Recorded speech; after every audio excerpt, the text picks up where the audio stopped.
Party జాతీయ అధ్యక్షులు శ్రీ నారా చంద్రబాబు నాయుడు గారు, అదేవిధంగా యువనేత గౌరవ మంత్రివర్యులు నారా లోకేష్ ఆదేశాలు గారు విజయ దర్బార్ కార్యక్రమాలు నెల్లూరు రూరల్ నియోజకవర్గంలో శుక్రవారం కూడా జరుగుతుంది.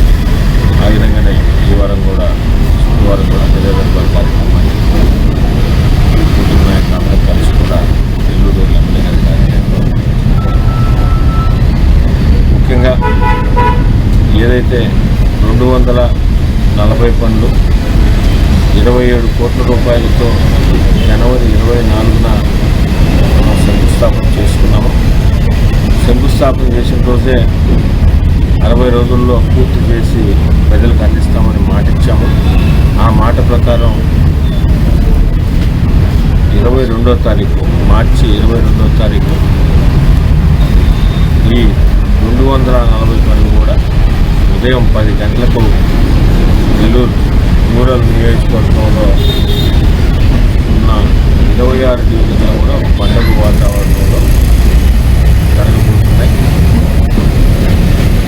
ఎల్లుండి 22వ తారీఖు ఆదివారం ఉదయం 10 గంటలకు ఎక్కడికక్కడ ఆయా డివిజన్లో ఉన్న పనుల్ని కూటమి నాయకులు, తెలుగుదేశం, జనసేన, బీజేపీ నాయకులు ముఖ్య అతిథులుగా ప్రజలందరూ కూడా భాగస్వాములై కూటమి నాయకులు ముఖ్య అతిథులుగా ఉండి ప్రజల చేత ఈ ప్రారంభోత్సవాలు చేపడతాయి. కాబట్టి మీ ఏరియాల్లో, మీ డివిజన్ పరిధిలో ఉన్న మీ ఏరియాల్లో ఈ కార్యక్రమంలో నెల్లూరు రూరల్ నియోజకవర్గంలో ఉన్న 26 డివిజన్లో ఉన్న ప్రజలందరూ కూడా పాల్గొని విజయవంతం చేయాల్సిందిగా నియోజకవర్గంలో ఉన్న ప్రజలందరినీ కూడా విజ్ఞప్తి చేస్తుంది.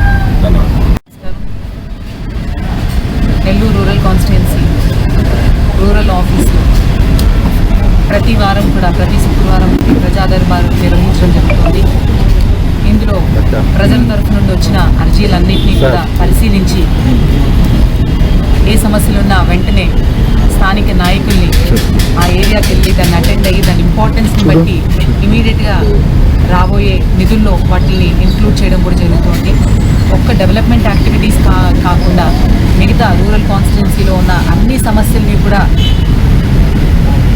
పరిశీలించి వాటిని త్వరగా పరిష్కరించడం కోసం ఈరోజు మన శాసనసభ్యులు శ్రీ కోటమిరెడ్డి శ్రీధర్ రెడ్డి గారు, అలాగే రాష్ట్ర టీడీపీ నాయకులు కోటమిరెడ్డి గిరిధర్ రెడ్డి గారు పర్సనల్గా ప్రతి అర్జీని కూడా చూస్తూ ఈరోజు ఆ సమస్య పరిష్కారం కోసం ఎంతగానో కృషి చేస్తున్నారు. ఇప్పటికి వరకు వచ్చిన అర్జీలను కూడా మ్యాక్సిమం ఏమేమి సమస్యలు ఉన్నాయో అవన్నీ కూడా తీర్చడానికి ప్రయత్నం చేశారు. నెక్స్ట్ రాబోయే కూడా వెంటనే పరిశీలించి స్థానిక నాయకులను కూడా అలర్ట్ చేసి అవన్నీ తీర్చడానికి కూడా ఈరోజు తమ చర్యలు తీసుకుంటున్నారు. స్థానికులు కూడా ఈరోజు ఎంతో నమ్మకంతో నెల్లూరు రూరల్ ఆఫీస్ మీద నమ్మకంతో వాళ్ళకి ఏ ప్రాబ్లమ్స్ ఉన్నాయో అవన్నీ కూడా ప్రతి శుక్రవారం ఇక్కడికి వచ్చి రిప్రజెంటేషన్ చేయడం జరుగుతుంది. రిప్రజెంట్ చేసిన సమస్యలన్నీ కూడా అటు మా పరిధిలో ఉన్నవన్నీ ఇక్కడ ఎమ్మెల్యే గారి పరిధిలో ఉన్నవన్నీ ఇక్కడ చూసి, అలాగే రాష్ట్ర పరిధిలో ఉన్నవి ఉంటే కూడా స్టేట్ ఆఫీస్కి పంపించడం జరుగుతుంది. వెంటనే సమస్యలన్నీ పరిష్కారానికి ప్రజా దర్బార్ ఎంతగానో కృషి చేస్తుంది. ఎవరైనా ఇబ్బంది పడుతున్నా కూడా ప్రతి సమస్యని కూడా ప్రతి శుక్రవారం రూరల్ ఆఫీస్లో జరిగే ప్రజా దర్బార్ దృష్టికి తీసుకురావాలని చెప్పి నేను ప్రజలందరూ కూడా విన్నవించుకుంటున్నాను. తప్పకుండా ఇక్కడికి వచ్చిన ప్రతి అర్జీకి పరిష్కారం ఉంటుందని